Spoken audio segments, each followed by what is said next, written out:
स्वास्थ्य एवं आरोग्य लाभ के दिव्य विधान। रोग का अर्थ है ईश्वर से असामंजस्यता की अवस्था। इस ब्रह्मांड में जड़ पदार्थ के निर्माण में सतत रूप से आणविक परिवर्तन होते रहते हैं और इसका कारण है माया का निरंतर प्रवाह एवं अंतर्प्रवाह। विकर्षण की यह भ्रामक शक्ति समस्त सृष्टि को उसके परम स्रोत से दूर धकेलती रहती है, तथापि साथ ही साथ दिव्य गुरुत्वाकर्षण अर्थात आकर्षण की प्रचंड शक्ति समस्त ऊर्जा इकाइयों को उस ईश्वर की ओर खींच भी रही है जो समूची सृष्टि का विराट केंद्र है। यह माया शक्ति, जिसकी व्युत्पत्ति ईश्वर की सृजन इच्छा से हुई है, सतत रूप से प्रयास करती रहती है कि विकर्षण के विधान द्वारा वह इस सृष्टि को अस्तित्वमान रखे। माया की सृजनात्मक शक्ति तथा ईश्वर की ओर खींचने वाली दिव्य गुरुत्वाकर्षण अर्थात आकर्षण शक्ति के आपस में टकराने के कारण इस ब्रह्मांड में असामंजस्य उत्पन्न हो जाता है। इस असामंजस्यता की एक अभिव्यक्ति है अस्वस्थता, अर्थात अस्वस्थता अथवा सुखावस्था से विच्छेद, हमारी चेतना से ईश्वर बोध का पृथक हो जाना। रोग का अर्थ है शरीर, मन अथवा आत्मा में ऐसी कोई भी असामंजस्यता जो हमें अपने अंतर में उपस्थित ईश्वर की सर्वपरिपूर्ण छवि को अभिव्यक्त करने से रोके।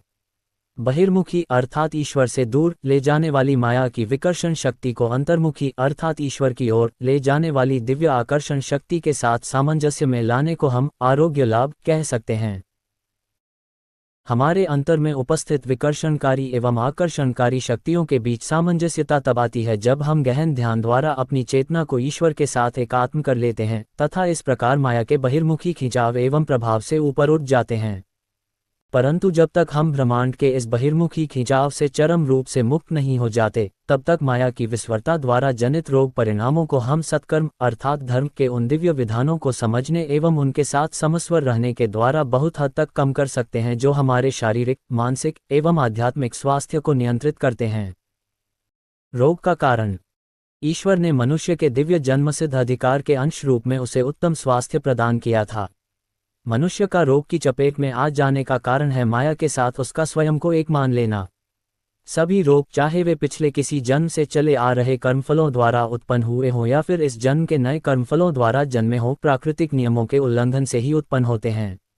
ईश्वर चाहते हैं कि उनके सभी बच्चे स्वास्थ्य एवं प्रसन्नता का आनंद पान करें, परंतु वे बच्चे जो पथभ्रष्ट हैं ईश्वर के विधानों को तोड़कर अपने लिए व्याधि एवं कष्ट उत्पन्न कर लेते हैं।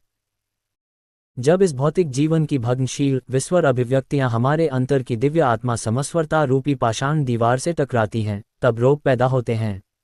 ईश्वर समस्वरता हैं और जब मनुष्यजन जो ईश्वर के प्रतिरूप रचे गए हैं एक समस्वरता रहित जीवन व्यतीत करने का प्रयास करते हैं, तब वे स्वयं को क्षति पहुंचा बैठते हैं। पत्थर